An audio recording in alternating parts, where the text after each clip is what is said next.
All right, magandang umaga po. Amen. Welcome to our first morning service at maraming salamat sa masiglang awitan kahit na medyo makulimlim. Malakas ba yung ulan dito kagabi? All right. Sa amin umulan din pero mas malakas yung tulog ko kaysa sa ulan. All right. Buksan niyo yung Bible sa Philippians chapter 3 and verse 15. Philippians chapter 3 and verse 15.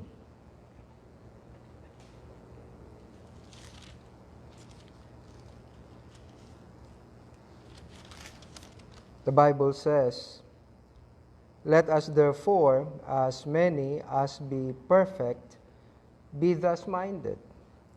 And if anything be otherwise minded, God shall reveal even this unto you. Nevertheless, whereto we have already attained, let us walk by the same rule, and let us mind the same thing." Amang Banal, maraming salamat po sa iyong salita na aming pong pag-aaralan at salamat po na ikaw na sa amin ay nagligtas, ang siyang nagbigay din sa amin ng banal na Espiritu, na kung kami po ay magpapasakop ay ikaw ang nagsabi na kami ay bibigyan niya ng pagkaunawa at kakayanan na maisakatuparan ng iyong salita. Maraming salamat po sapagkat hindi kami manghuhula, hindi kami mangangapa. Your words are precise and ito ang layunin mo na lahat kami ay dapat tumugon, ang sabi niyo po, in like-mindedness, in the same spirit. Kayo po ang patuloy na maluwalhati at malugod sa aming pag-aaral ngayong umaga. It's your voice that your people want to hear, so please be with us. Speak to us. In Jesus Christ's name, amen. Thank you very much, and please be seated. 6 to 8 is our prime movers hour. Ano po, 6 to 8. At since siguro yung iba hindi pa masyadong nakakuha ng spirit ng ating napag-usapan, I'm giving everyone, mga prime movers, till next week for us to be able to comply. Ang purpose kung bakit 6 to 8 ay kailangan na natin dito mga prime movers so that in the succeeding services, 9 to 11, at saka yung 2 to 4 in the afternoon, ay we could minister and fulfill our respective ministries. Ano po? Kanya, halimbawa, kayo ay Sunday school teacher sa mga bata, o sa young people and adults, pwede kayong maka-alis dun sa regular service natin na 9 to 11. Ako pwedeng makapagturo sa junior, no? Pwede kayong makapagturo sa mga bata. Kasi the likes of Buki, the likes of Buki na nandito, okay yan, pero siyempre meron siyang sariling kaisipan na dapat maabot together with the same age group. Ano po, at yun ang layunin natin. Pastor, wala naman po akong ministry na pwede akong umalis ng 9 to 11 or 2 to 4. Meron pa rin, kasi prime movers nga tayo, pwede tayo makapag-minister sa mga new converts at saka sa mga first-time visitors, sa mga succeeding services natin. Like for example, may first-time visitor, kilala natin, pwede tayong mag-witness sa kanila pagkatapos ng service. And then pagkatapos naman, halimbawa, mga kilala natin ang bawat isa, nag-forward siya, tapos kinonvict ka ng Holy Spirit na parang sinasabi ng Holy Spirit o sinasabi ng Holy Spirit na kaibigan mo siya, alam mo pangailangan niya, you can just approach her or him, lay hands on him, and then pag-pray mo siya ayon sa alam mong dinudulog niya sa Panginoon. Ano? Sapagkat sabi ng Bible, where 2 or 3 are gathered together in my name, for one particular request, ano po, ay didinggin ng Panginoon. Hindi lang po sa church discipline yon, maging sa prayer po yon. Ano? Kanya sa mag-asawa, mahalaga na magkaisa sila sa panalangin, sapagkat ang kota ng Panginoon, 2 lang. Kapag ang mag-asawa hindi mag-a-agree sa panalangin, forget about it. Kasi the Bible is not ignorant of companionship. Kota lang ng Panginoon, 2. Sapagkat yung mag-asawa, 2 pero naging isa yan. Alright. Now, makikita natin doon sa Philippians chapter 3 ay meron sinasabi doon na like-mindedness. Ano po? Itong grupo ng mga prime movers ay ito ang tinatawag kong mga church builders. Ito yung kasama ng pastor na mga burden bearers. Ano po? At I am fully aware of the position of the prime movers. Most of you are volunteers. Ano po? Pag sinabing volunteers, ay talagang minahal nyo na lang ang Panginoon. Ano po? Minahal nyo na lang ang Panginoon. That's why you're here. Ano po? Pero tingnan natin kung ano ang sinasabi ng Bible. Pagdating sa team natin, ako, prime movers, tayong mga tagapangasiwa ng iba't ibang ministeryo na ipinagkatiwala sa atin ng Panginoon sa Metro Laguna Baptist Church, ay dapat na magkaroon ng paano tayo magpa-function. Ano po? Tingnan natin ang inyong Bible, sa Bible natin, sa Philippians chapter 2 and verse 19. Sa Philippians chapter 2 and verse 19, ang sabi ni Paul, ano ba nauna? Chapter 2, chapter 3? Siyempre, chapter 2, ano? Sa chapter 3, binasa natin sa text natin kanina, 15 and 16, ay meron siyang tinutukoy na like-mindedness. So, ibig sabihin, ito babasahin natin sa Philippians chapter 2, ang pinaka-foundation, bakit siya nag-arrive doon sa chapter 3, verse 15. Meron siyang senaryong ina-address. Ano po? At meron siyang gustong makita natin. Ano? Kanya, nung mapakita niya sa chapter 2, chapter 3, sinabi niya yon, ano? A sort of a conclusion. Look at verse 19. But I trust in the Lord Jesus to send Timotheus, shortly unto you, that I also may be of good comfort, that when I know your state, for I have no man, underline that on your Bible, like-minded. For I have no man like-minded. Hindi naman sinasabing si Timothy lang. Ano po? Pero ang sinasabi niya dito sa particular verse na ito ay si Timothy is somebody who is of the same page, of the same mind with Paul. Pero marami yan. Marami yan. Throughout the scripture. Basahin niyo ang Romans chapter 16. Ang daming pinangalanan ni Paul doon na basically mga like-minded people. Ano po? Na nakakaintindi sa kanya. If you're here, last Thursday, sabi ko nga sa inyo na 2 tanong ang sinagot natin. Ano? Did Paul sin in his desire to go to Jerusalem? Gayong meron ng salita ang Panginoon sa kanya na don't go to Jerusalem because people there will not listen to your preaching. Ano po? At pagkatapos sa chapter 21 ay mga spirit-led. Ano po? There was a prophet by the name of Agabus na talagang kinuha yung kanyang girdle, yung kumbaga sa panahon natin ngayon, belt. Ano? At pagkatapos, symbolically, with Paul's girdle, ay tinali niya yung kanyang kamay at saka yung kanyang paa. Ano? Na sinasabi niya na kung sino man na nagme-may-ari ng girdle na ito, ay ganun din ang gagawin sa kanya pag dumating siya sa Jerusalem. At yun ay ginawa ng prophet. Prophet na, ibig sabihin nito, yung mga foretold o nagpa-prophesy ng patungkol sa Panginoon. And he was referring to Paul. Ano po? At pagkatapos doon sa mga succeeding verses, Luke and his other companions, ganun din. Sabi ng Bible, in the Holy Spirit, being filled by the Holy Spirit, were convincing Paul not to go to Jerusalem. Pero nag-insist pa rin siya. At nakita natin, yung unang salvo, talagang sa sobrang gulpe, he has to be borne by two people. Talagang hindi niya kayang lumakad. At hindi naman natin in-exaggerate ang Bible. Sabi doon, talagang kung walang mga nag-come to his rescue, talagang he will be torn to pieces. Talagang sobrang galit.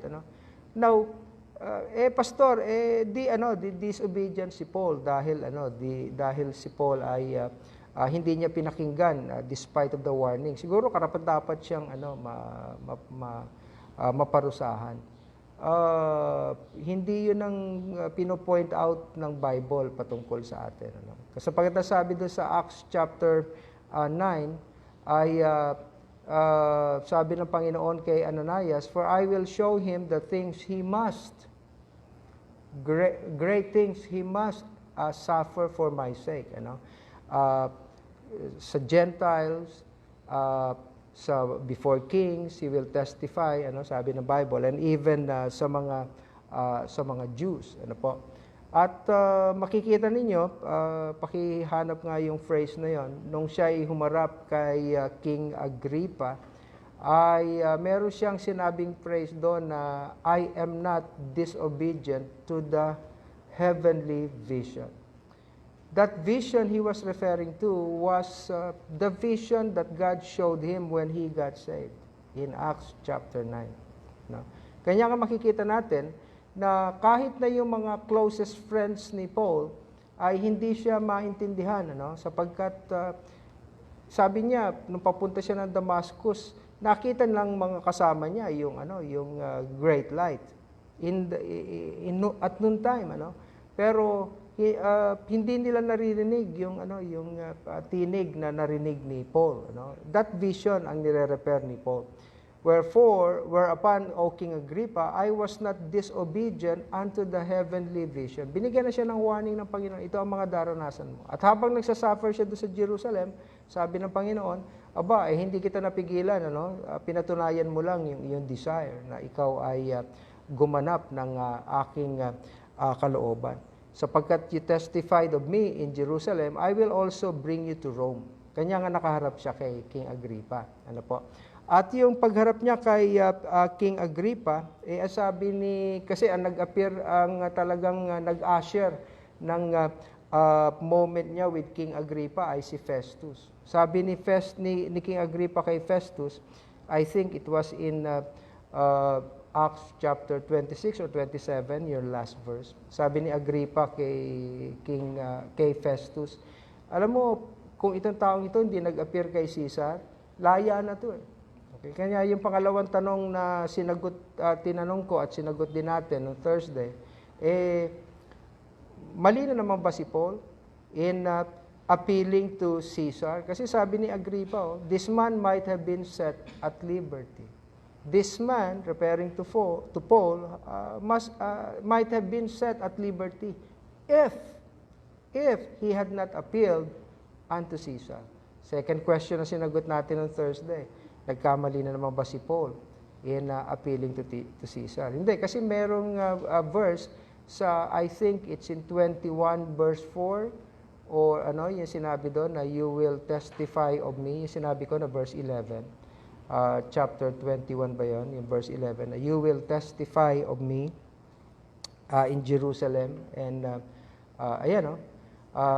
sa 23:11, that night following, the Lord stood by him, Paul, and said, "Be of good cheer, Paul, for thou hast testified of me in Jerusalem, so must," so inevitable yan, "so must thou bear witness also of me at Rome."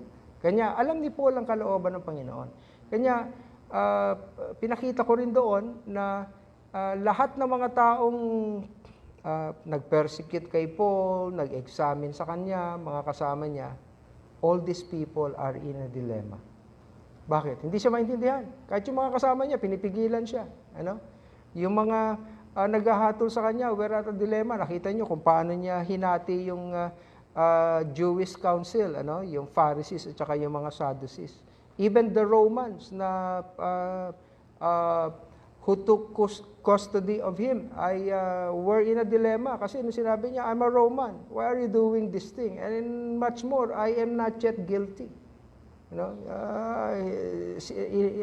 inano pa lang ako, nililitis pa lang ako.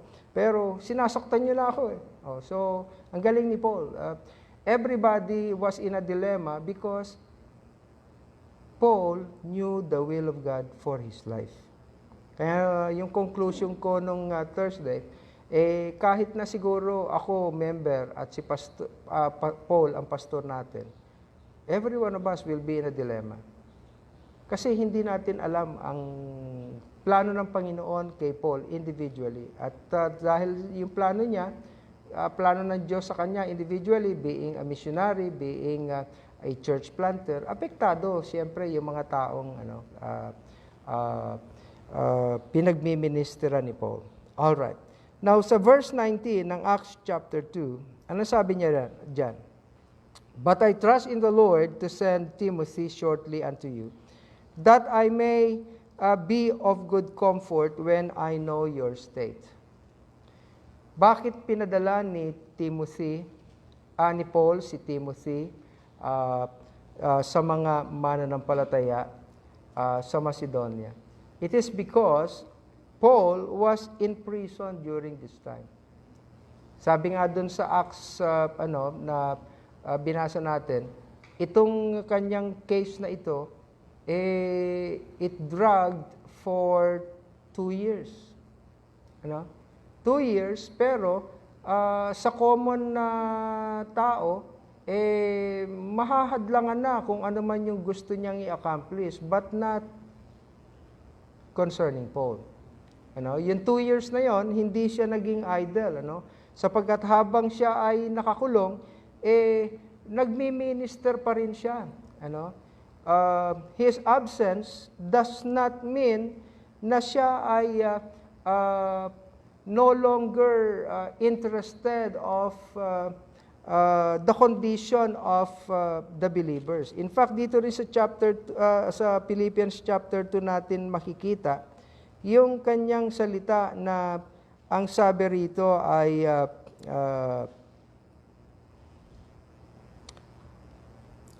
yung work out your own salvation. Ayan, sa verse 12.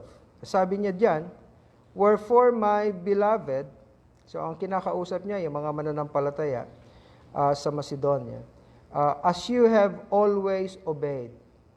As you have always obeyed. Ano sabi niya diyan? Not in my presence only, but now much more in my absence. Sapagkat siya ay remotely managing them.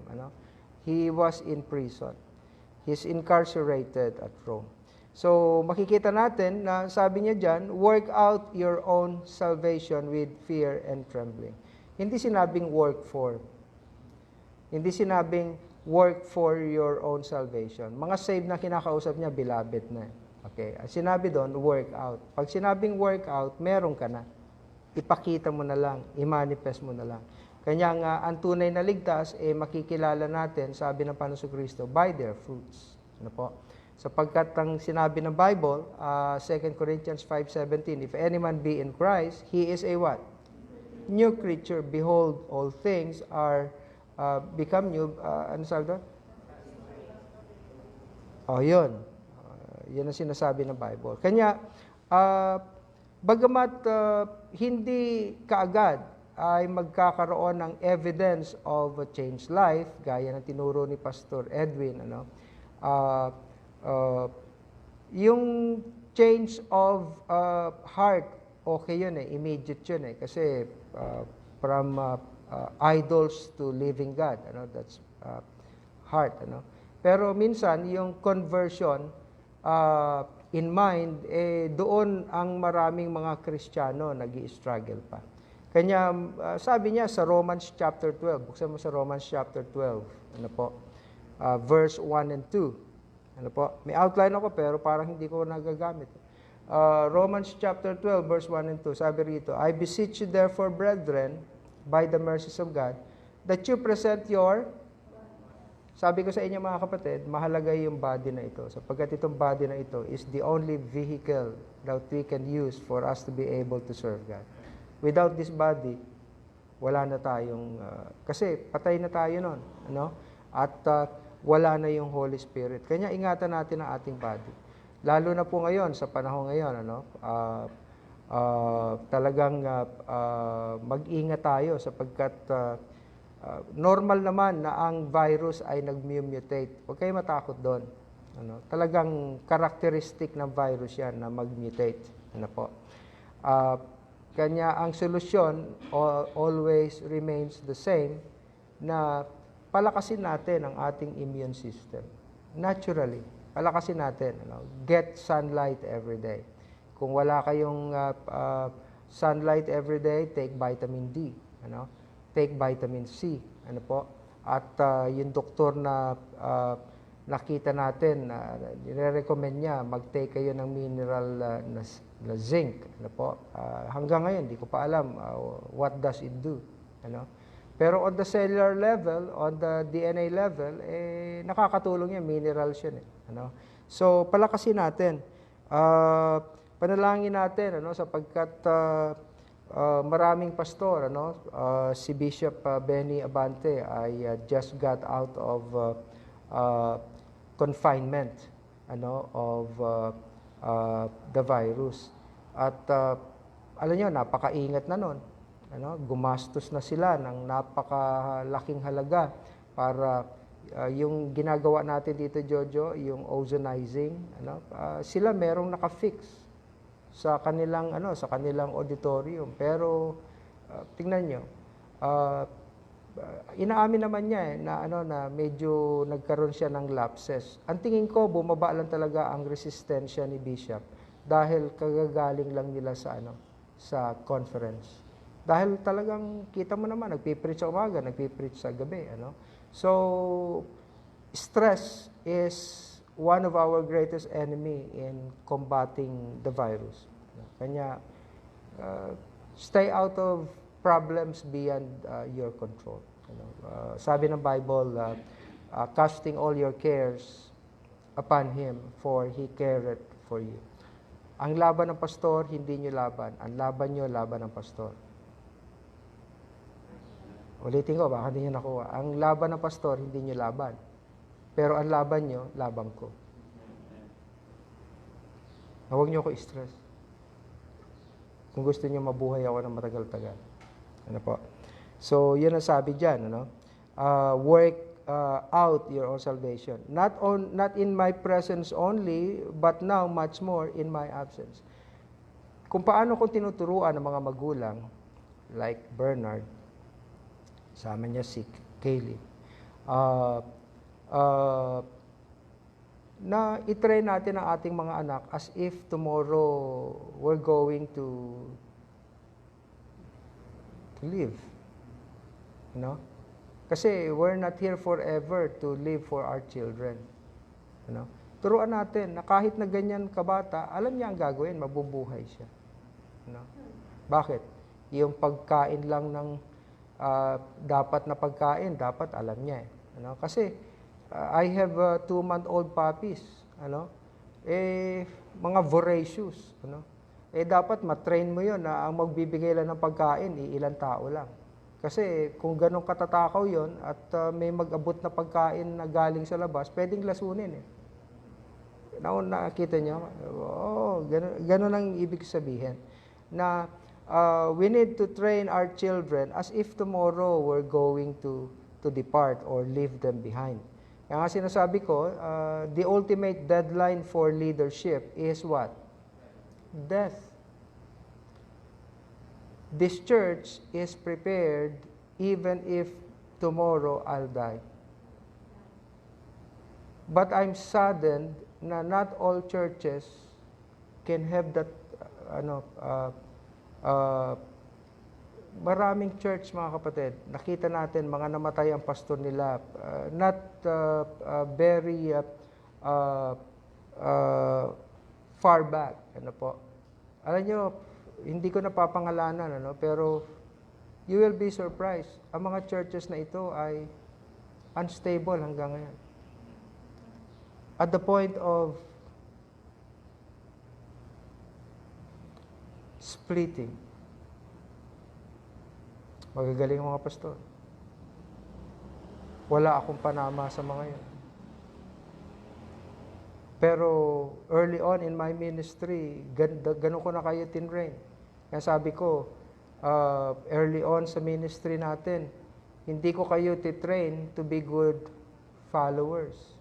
I will train you to be good leaders. Kasi yan ang purpose ng Panginoon sa church. Now we are to be what? The light and the salt of the earth. Itong dalawang components na ito o dalawang bagay na ito are powerful influences, light and salt. Sa gabing madilim, buksan mo ilaw, takas ang kadiliman. Ano? Walang hinaluan ng asin na hindi umalat. Walang hinaluan ng asin na hindi humaba ang kanilang shelf life. Ano? So yan ang purpose natin. Talagang ang purpose ng Panginoon is for us to lead the lost to Christ, and be the leaders of showing how to live for Christ. Kanya nga pag sinabing prime movers, ano yan? Hindi yan special breed, pero sinabi ko na sa mga posts ko in the past, ay meron lang sila na wala yung pangkaraniwan. Ano yan? A deeper commitment to God and for His work. Kanya nga tingnan ninyo, hindi lahat, ang mali kasi sa atin ay hindi pa natin nasusubok ang biyaya ng Panginoon. Tumatakas na kagad tayo. Humahanap na kagad tayo ng excuses. Mga kapatid, if we want to avail the grace of God is not leaving everything to chance. You need to work hard for something you need to achieve. At kapag hindi mo kaya, doon papasok ang biyaya ng Panginoon. Kanya nga by definition, ay John chapter 15, verse 5. Sabi ng Panginoon, without me, you can do nothing. That's grace. Pero sa Philippians 4:13, sabi ni Apostle Paul, I can do how many things? All things. Through Christ who strengthens me. Kanya grace yun. Kanya yung mga excuses na na alam naman natin, ay naman yan mga kapatid, kahit tayo, mabibigyan natin ng kaukulang kahatulan. Kasi sabi nila, huwag kang humatol. That is the most misinterpreted verse in the scripture. We can judge. We can judge. Sapagkat sabi ng Bible, we know what is wrong and what is right. That's judging. Paano mo nasabing good yun? If you did not judge. So, we can judge. Yung ba sabi ng Panginoon, compel them to come. My house is prepared. Lahat nakahanda na. Compel everybody. Yung mga inimbitahan, ang mga sinasabi, hindi ako nakadalo kasi bibili ako ng mga hayop, mga baka at mga kaya lang hindi ko pa nasusubok eh. Bumili ka ng baka at saka gagamitin mo pang-araro, hindi mo pa nakikita kung anong klase. Pwede ba yun? Kasi bibinili akong bukirin na aking aararuhin. Hindi ko pa nakikita, inspectionin ko. Bumili Tapos hindi pa nakikita. Meron bang bumili na sasakyan, hindi pa tinest drive? Di ba? So mga excuses lang yon na talagang, mga kapatid, if at onset, we will reject already yung opportunity na ma-exhaust natin at ma-avail natin ang biyaya ng Panginoon is foolishness. Subukan muna natin. Hindi ako naiintindihan ni Pastor. Mas malayo po ako. Mas malayo po ako. Okay. Kayo taga-Kalamba lang. Pinakamalayo, Kabuyaw. Kanya nga noon, dinadaanan ko si Brother Dodi. Kasi hindi naman ako baliw hindi sila makalabas ng subdivision. So dumadaan ako sa kanila, dinadaanan ko. Kasi hindi ako baliw. No? Taga Los Baños, ang daming pwedeng, nandito nga sila Bernard, pwedeng makiusap yung ibang mga na makisakay, di ba? Oh, you see? Iyan muna natin, subukin muna natin. Subukin muna natin. Kasi may goal tayo na gusto nating gawin. Tapos pag sinabi ko na, kung hindi nyo magagawa, quit your ministry. I'm a harsh leader. I'm a person after control. Kasi kung ako'y after control, hindi kita i-delegate para gawin yung trabaho na ako dapat gumawa sa style mo. Kasi yung style mo bulok.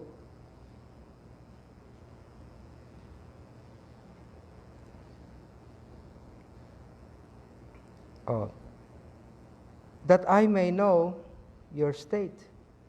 Pero yung pinadala niya, si Timothy, look at verse 20. Sabi rito, for I have no man. Underline na niyo yung word sa Bible. Like-minded. Sinabi ko na sa inyo yun, na hindi lamang si Timothy ang like-minded, o ibig sabihin nakakaintindi kay Paul. Marami pa. Pero in this passage, nabanggit si Timothy kasi siya talaga yung kanyang messenger. Okay? For the purpose na malaman yung state. Kanya, yung tingin ni Pablo, tingin din ni Timothy. Kasi sinasabi niya, ni Paul, pag nakita ni Timothy ang kalalagayan niyo, pagbalik niya sa akin, mararamdaman ko kayo.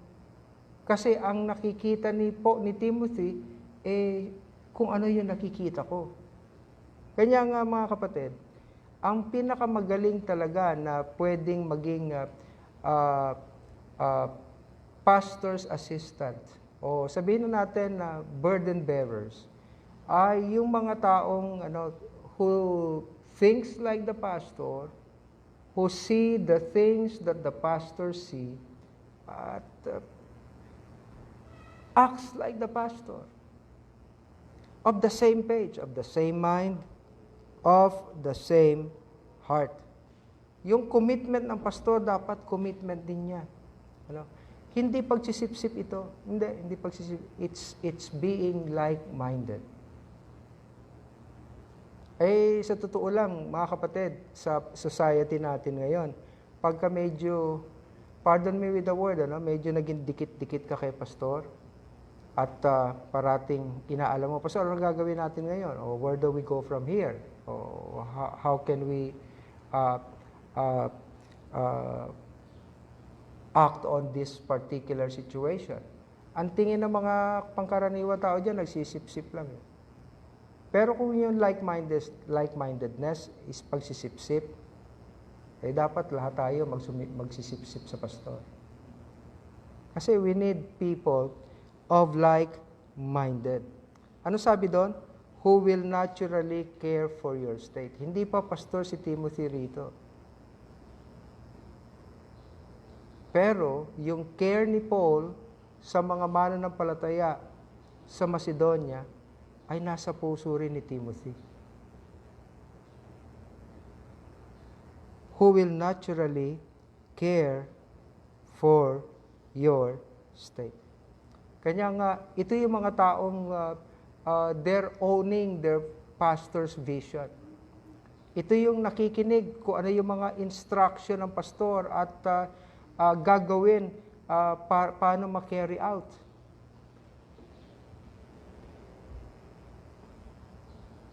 Balansyado na.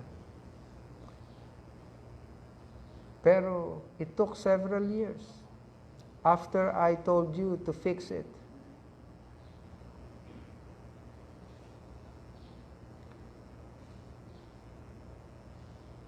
Mga kapatid, I am exercising my patience. Pero, hindi Bible. Makinig lang kayo kay Effigy ba? Kay Effigy? Kay Fernando Fu Jr.? Kapag puno na ang salop, kinakalis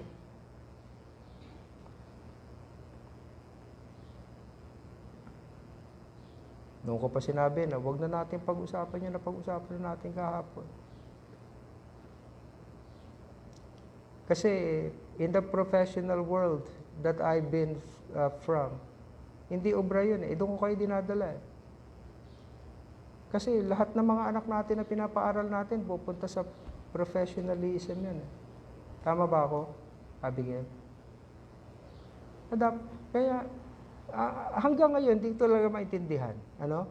Bakit mas dedikado ang mga mananampalataya sa secular work kesa sa spiritual ministry? Kayo ba? Nasagot niyo na ba yung tanong na yan? Bakit? Kasi pastor, hindi mo naintindihan. Pag hindi ako nagtrabaho, hindi ako kikita. Ang Panginoon din naman buhay natin. Pagkita nga lang iniisip mo, pero pag hindi ka binukaya mong gawin. Pero pag nag-imbalido ka, wala ka na rin eh. Pero sa Panginoon, walang imbalido eh. Kasi habang sinusuko mo yung buhay mo sa gawain ng Panginoon, pupuspusin ka ng banal na Espiritu, bibigyan ka niya ng karunungan eh. At higit pa sa iniisip mong gagawin eh. Kaya hanggang ngayon, hindi ko maipaliwanag. Bakit? May makikipagdebate pa rin sa akin na kasi iba raw ang secular at spiritual. Alam ko naman the difference. Kanya lang, bakit mas dedikado ang mga mananampalatayang nagsasabi sa mga gawaing pangkabuhayan kesa sa gawaing kung saan nakasalig ang ating lahat ng kabuhayan? Huwag niyong kakalimutan, buhay ka ngayon for a purpose. Kanya kung hindi tayo bibigyan ng Panginoon ng kalakasan, wala rin tayo magagawa. Kahapon, I had a meeting with several people na coming from Bulacan. Ano? At kilala ko itong mga to. Mahilig itong mag-adventure, mag-motor. Pero dahil tatlo sila na coming from the same place, I prayed for them. Nasabi ko, Panginoon, provide ka na lang sa kanila ng four-wheel vehicle na they can come together para mas safer kasi layo eh. Ano? Hindi pinakinggan ng Panginoon panalangin ko pero hindi niya tinugon the way I requested it kasi tatlo sila nakasakay sa dalawang motor. Yung dalawa magkaangkas, yung isa solo flight. Ano? Alam niyo, doon ko nakita na sabi ko, wala pala sa ganda ng sasakyan. Whether 2 wheels or 4 wheels. Wala rin sa galing. Galing magmotor, galing magmaneho. Alam niyo kung nasaan? Nasa pag-iingat ng Panginoon. Kasi kahit na pinakamaganda sa sasakyan mo, sabihin na nating MacGyver, yung night rider, yung hindi nawawasa kahit na makipagbanggaan. Kahit na ganun sa sasakyan mo, kagaling ka. Pag hindi iningatan ng Panginoon, wala pa rin. Kaya huwag lang natin kalimutan kung ano ang priority natin. Kaya mga young people, prioritize yung Panginoon sa inyong buhay sapagkat Matthew 6:33 applies in all facets of life. Ano ba yung Matthew 6:33? But seek ye first. What? The kingdom of God and His. Bakit kingdom and His righteousness? Kasi we are part of the Lord's kingdom. When you are under the care of the king, lahat ng pag-aari ng hari, gagamitin niya to take care of his kingdom. Our king is the King of Kings and the Lord of Lords, the owner of everything. Oh. At bago dumating sa verse 33, mula sa verse 25, lahat ng kailangan ng tao, in-enumerate ng Panginoon doon. At ipinakita niya na kung dinadamitan niya yung damo, pinapakain niya yung mga ibon na hindi nag-aalala kung anong kakainin at dadamitin nila sa araw na yon. Sabi niya, paano? Lalo siguro kayo kasi we were created in the image of God at binigyan tayo ng Panginoon to exercise that faith.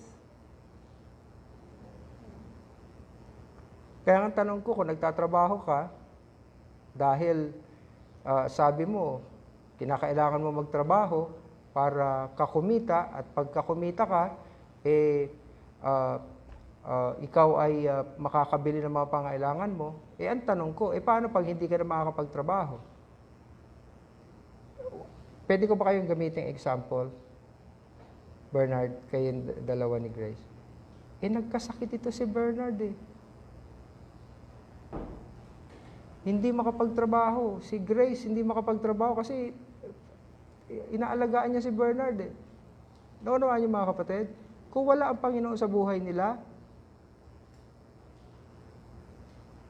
kanya i-shift natin yung focus natin. Hindi dun sa kung ano magagawa ko sa sarili ko, kung ano yung ipinangako ng Panginoon para sa iyo.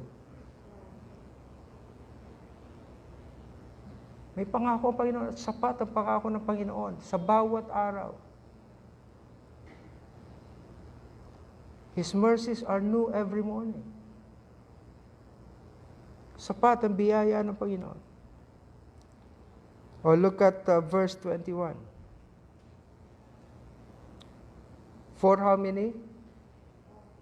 For how many? All. For all seek their own. Ito yung ina-address ni Paul na problema. Lahat ng mga tao ay self-centered. All Kasama ako doon. Kasama kayo. Kasi pag sinabing all. For all seek their own. Natural sa tao na isipin natin ang ating sariling kapakinabangan. Hindi natural sa atin na isipin natin ang kapakanan ng iba higit sa ating sarili. Natural yun. Natural yun. For all seek their own, not the things which are Jesus Christ. Matthew 6:33 yan. Matthew 6:33 yan. Dapat maging Christ-centered tayo. Not self-centered. Dapat maging selfless tayo, hindi selfish. Sapagkat a true minister of God is a selfless person. For all seek their own. O ano ba makukuha ko dyan? Pagka ginawa ko yan, sino ba sisikat dyan? Si pastor naman sisikat dyan. Hindi nga pagsikat ang issue rito mga kapatid. Ang issue dito kung tayo ba bilang mga mananampalataya at bilang isang iglesia lokal, kabuuan na sinutukoy ko, kabuuan ng Metro Laguna Baptist Church, nagaganap natin ang plano ng Panginoon sa atin. Nag-preach si Dr. Jack Trieber very recently kasi kababalik lang nila sa loob ng kanilang auditoriums. Marami silang auditoriums kasi yung napapanood natin, yung sinishare ko sa inyo, ano lang yun English-speaking people lang yan. May auditorium pa sila sa Spanish-speaking people. Okay. Kasi laki rin. Okay. Now, nakita nyo ba yung dami ng choir? Nakita nyo ba yung dami ng musicians? Nakita nyo? Abay, kung mangangarap tayo, yun ang aspire natin. Pero they are 45-year-old church. We're only what? 13. Pero, tingnan mo mga kapatid, kumbaga, noong nagsimula sila, mahaba-haba pa yung panahon. Sa panahon natin ngayon, kung pag-uusapan natin, ang reference ay pagdating ng Panginoon Kristo. Sa panahon natin ngayon, mas malapit na dumating ang Panginoon. Di ba? Siguro naman, kung hihilingin natin sa Panginoon, bago ka dumating, maranasan namin yung ganun. Siguro, yung naabot nila ng 45 years, sa atin siguro, baka 26 years. May the Lord, may our ever gracious Lord, grant it to us, if He will tarry His coming. Sarap mangarap Masarap mangarap. Nung tumugtog na yung harp, sabi ni Dr. Trieber, na-miss ko yan for almost 2 years. Sapagkat yung pianist nila, ulanan, arawan, sa labas. Pero hindi tumigil. Walang excuses.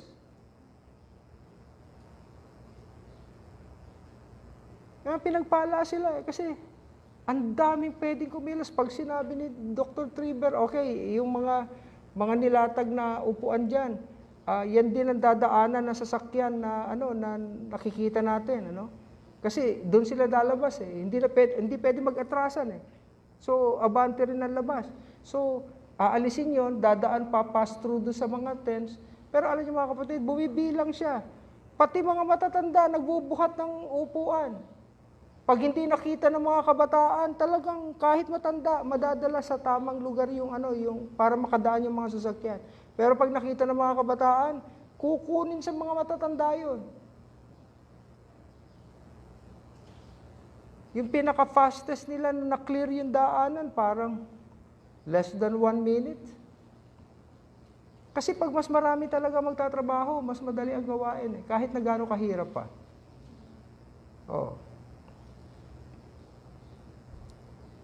Yan ang dapat nating makita bilang mga mananampalataya. At bilang hindi pangkaraniwang miyembro ng Metro Laguna Baptist Church, we're calling ourselves as prime movers. Hindi yung, sino ba yung si Prime, yung Optimus Prime?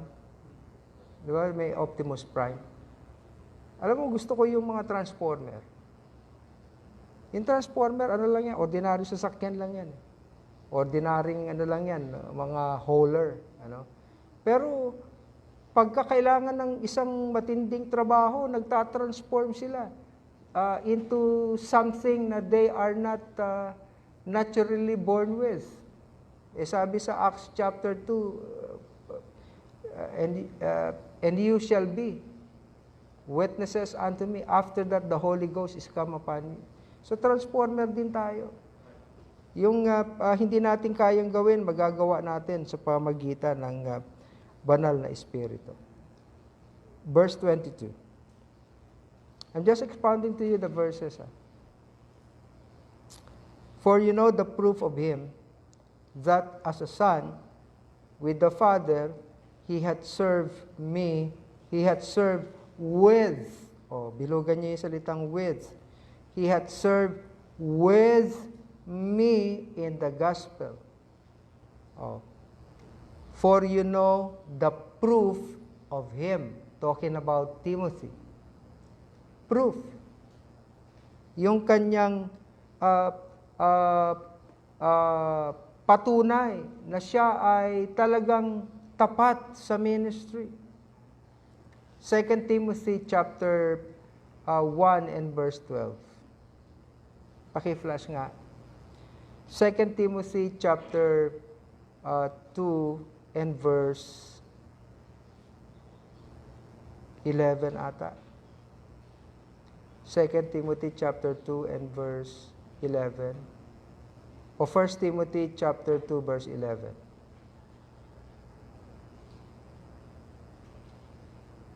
1 Timothy 2:11. Hindi Yung for he had counted me faithful, putting me into the ministry.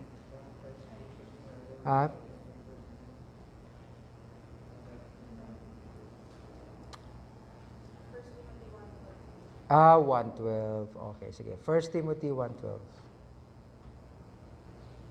Panalangin niyo ako, nagme-mental block ako. Kasi distracted ako. Inaamin ko na po sa inyo, distracted po ako. Pero tingnan niyo, na-handle ko yung sarili ko. Palakpakan niyo naman ang Panginoon. Opo, palakpakan niyo ang Panginoon. Kasi hindi ako yan. Hindi ako yan. Panginoon yan. So, appreciate niyo. Appreciate mo ako, Risa. And I thank Christ Jesus our Lord. Bakit niya pinapasalamatan pa sa Kristo? Sabi doon, who hath enabled me. Ability. Galing sa Panginoon through the Holy Spirit. Bakit siya in-enable ng Panginoon? For that He counted me faithful. Putting me into the ministry. O sige, kayo ang mag-rearrange. Alin ang una kaya? Ano na una? Kasi meron ako naririnig. Para maging tapat, bigyan natin ng tungkulin. Tama ba yun? So ano nauna? Faithfulness muna. For he had counted me faithful,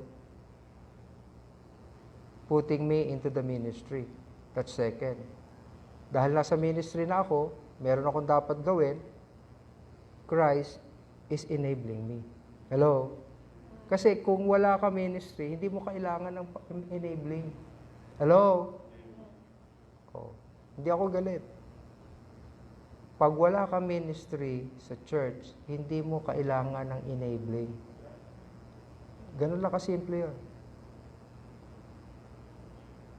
Kanya tayo, para ma-exercise natin yung biyaya ng Panginoon, humanap ka ng pwede mong gawin in the energy of the Holy Spirit. Alam ba ninyo mga kapatid na kahit na yung paglilinis ng auditorium, kailangan ng kapangyarihan ng Holy Spirit? Abay, oo naman. Bakit? Kasi ang tingin mo, pinakamababang trabaho yan. Ang gusto mo, nakatayo ka sa likuran ng pulpito. Ang gusto mo, yung kita ka. Pero yung hindi nakikita, tulog pa yung iba, naglilinis na rito. Aba, napaka-humbling na task yan. Kaya panalangin nyo, sabi ko sa inyo, ang Gustilo family, I cannot afford any one of their family members to get sick. Kasi, wala silang katulong. Dapat nga, yung prinsipyo natin noon, Brother Jojo, do yourself a favor by applying what you have learned. Hindi tayo dapat matuwa na nagagawa natin ang trabaho. Matuwa tayo na habang ginagawa natin ang trabaho, meron tayong natuturuan. Bakit? Kasi pag nagkasakit ka, merong gagawa nun na naturuan mo. Ay, mamamaho tayo dito. Kakalat ang virus dito pag walang ibang kaya mag-operate ng ozonizer natin. I've been teaching you that for 13 years. Yeah? Kahit na yung pagpupunas ng wall, sabi ni pastor, punasan ko daw yung wall. Pero, Brad, mas madali kung dalawa tayo, o ikaw dito, ako doon. Pero ang gusto ni pastor, pabilog. Huwag yung, kasi porous yan eh. Oh. Pati paggawa ng tama, yun ang gusto ni pastor. Oh. Sapagkat malaki, hindi mo kaya, hahanap na naman siya ng isa. Oh, Brad, hati tayo rito sa side na to. Ang gusto ni bossing, o kung sino na yung supervisor mo. Dahil sabi ni pastor, dapat daw pabilog. O di apat kayo. Isa lang inutusan ko, pero apat yung nakatapos ng kasi. Dalawa na naghati-hati. May isang pastor na napunta rito, pambira. Brad, ang dami niyong pianist. Kasi yan po talaga ang namin. Na hindi po pwedeng, pag nagkasakit yung organist, aawit kami ng acapella. Hindi po pwede. And I appreciate what you did. Si Pauline, naglalakbay na sa Universe ang Diwa. Kinuha mo nung Thursday. Bakit? Kasi sabi ko, teka muna, prime mover sa mga kausap ko, walang pwede mag-operate ng computer.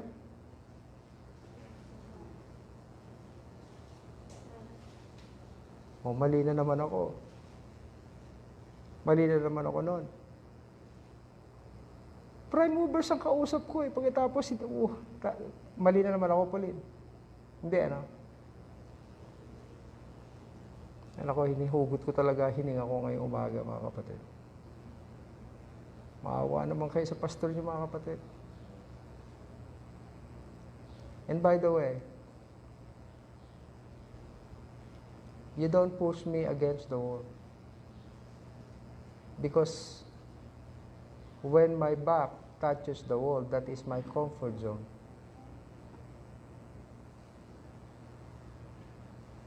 Una, wala na akong babantayan sa likod. Hindi kagaya pag tumayo ko dyan sa gitna, magpapaikot-ikot pa ako para makita ko kung saan manggagaling.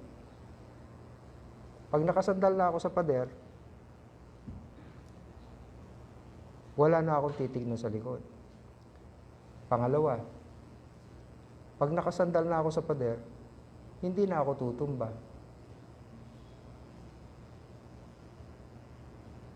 Hindi natutumba. Kanya yung rope, a dope ni Muhammad Ali. Pag nag-lean siya sa rope, pag power yun, pagbalik niya. Oh. You don't push your pastor against the wall. You help him.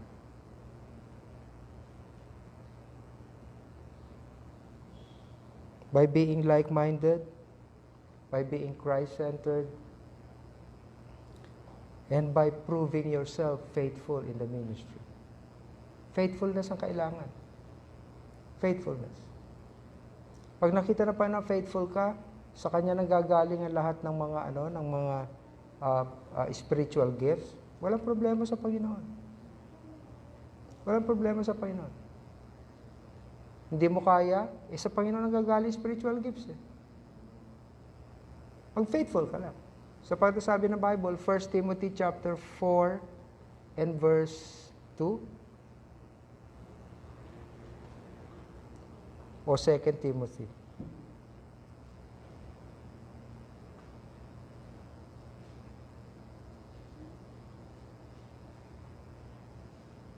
Hindi, for it is required that the stewards be found faithful.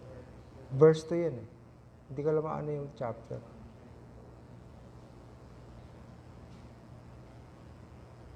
Ano sabi doon? For it is required for a steward. 2 Corinthians ata yun. Hindi.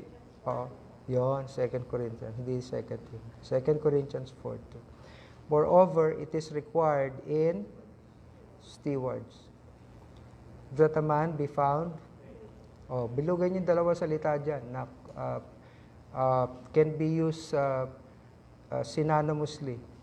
Stewards and faithful. Sapagkat as stewards, hindi pwedeng maging unfaithful. Moreover, it is required in stewards that a man be found faithful. Luke chapter 16. Hindi ko matatapos tong aking outline. Luke chapter 16.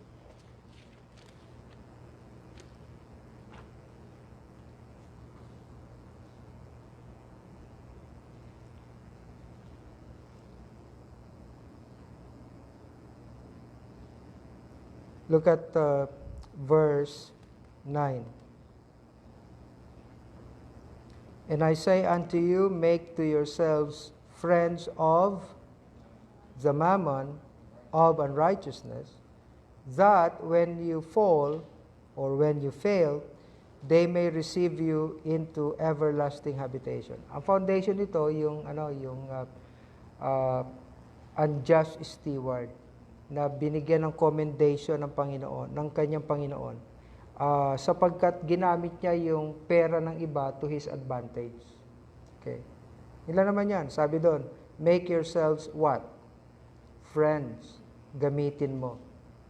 Make friends of the mammon of unrighteousness. Talking about riches. Talking about money. Ano po?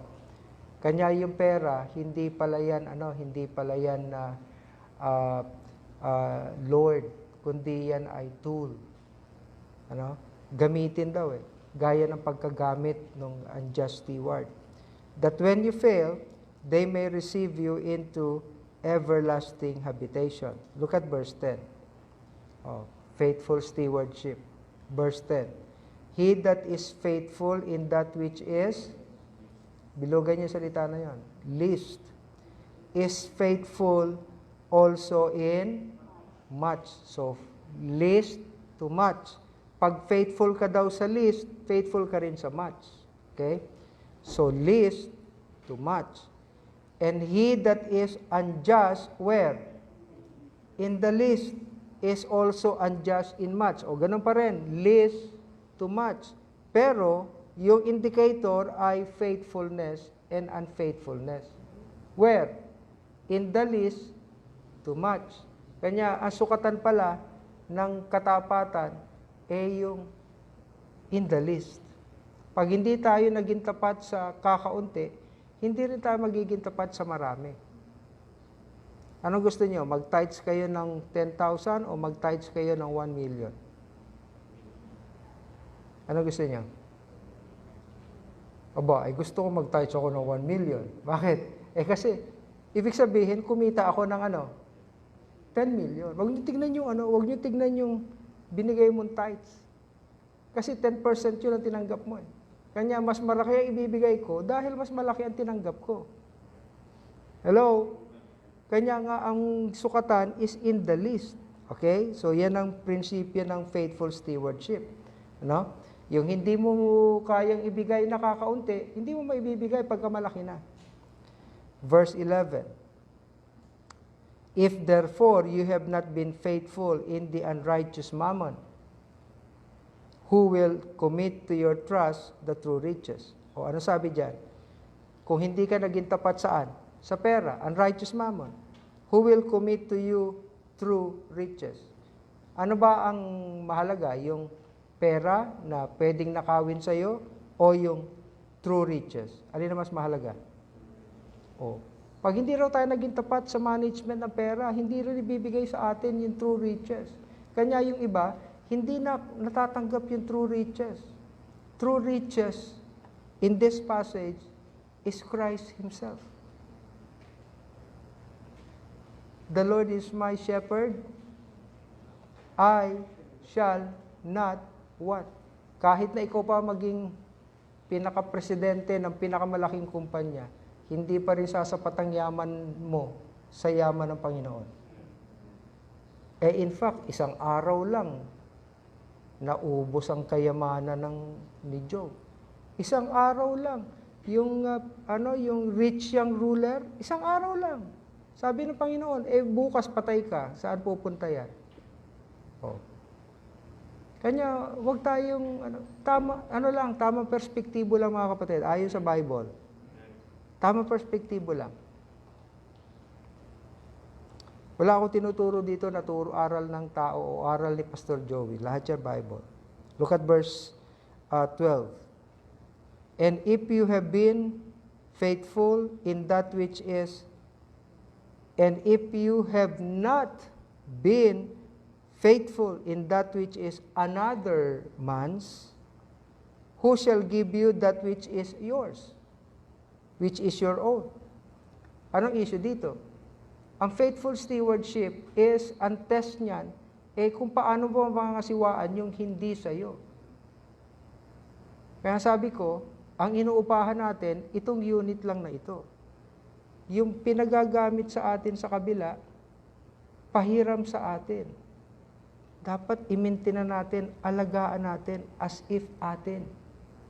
Kasi kung hindi natin magagawa yon, sabi ng Bible, bakit ko naman kayo bibigyan ng building na hindi nyo kayang alagaan? Yung maliit na kwarto na yan, na hindi nga inyo, hindi nyo nga maingatan Ganon ninyo yung mga ganon ninyo yung mga sulok-sulok. Pagka merong pulbos-pulbos, hindi sapat. Linisin natin. Ayusin natin. Kasi, humihingi tayo ng mas malaking property sa Panginoon. Yung hindi atin, alagaan natin.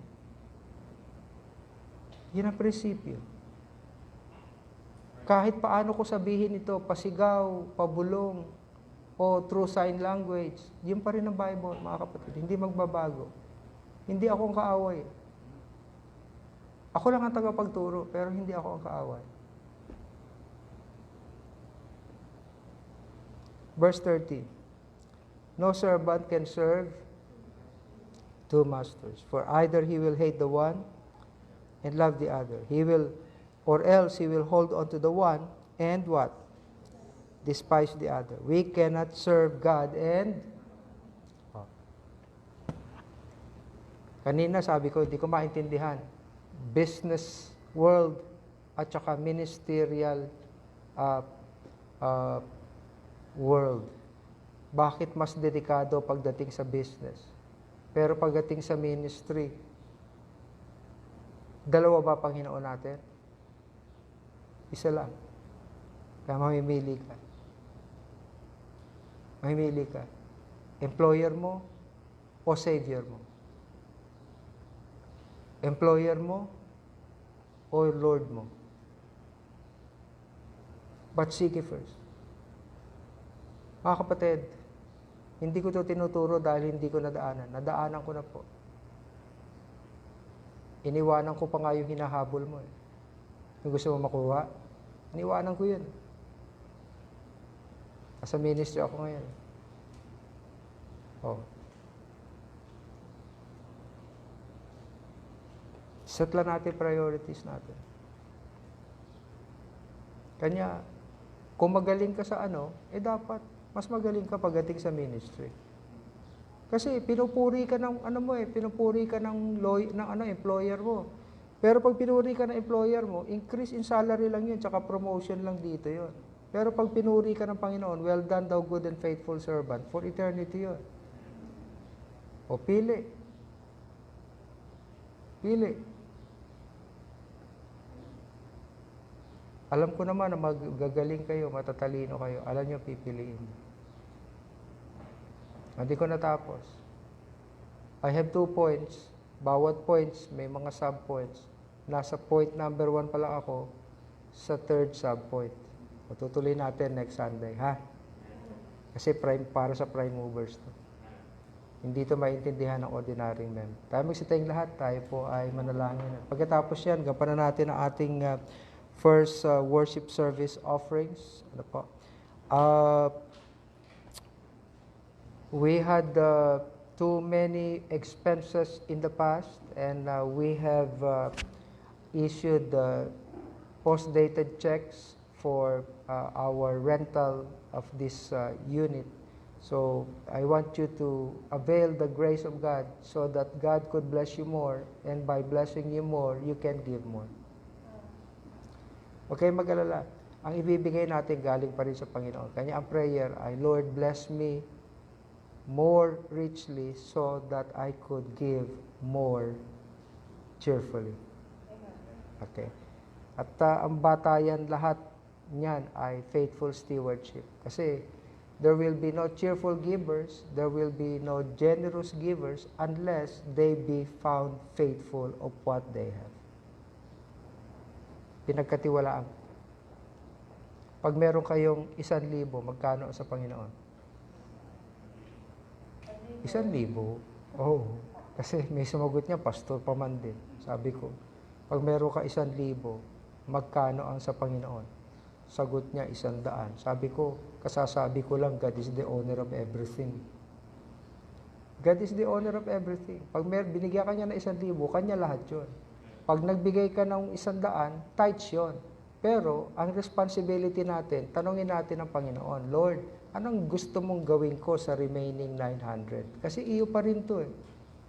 Faithful steward lang ako. A steward is a manager of someone else's possession. That's not yours. Hawak mo. Oh, ikaw.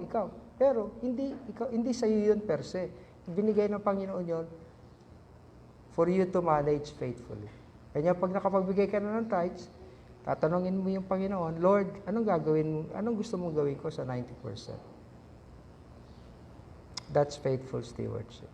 Ama Banal, maraming salamat po. Salamat po na naibahagi ko sa iyong mga anak, sa prime movers, ang iyong salita na kung paano ay magkaroon kami ng like-mindedness. Sabi niyo po sa Colossians na let this mind be in you. At gayon din po, magkaroon kami ng commitment na above the ordinary because we're prime movers. It is expected of us. At gayon din po, kami ay maging Christ-centered. Sapagkat natural sa tao ang maging makasarili. What is that to me? Pero Lord, ang mga taong ginamit mo ay mga taong selfless, fully given to you, fully submissive to the Holy Spirit. That's why they changed the world for Christ.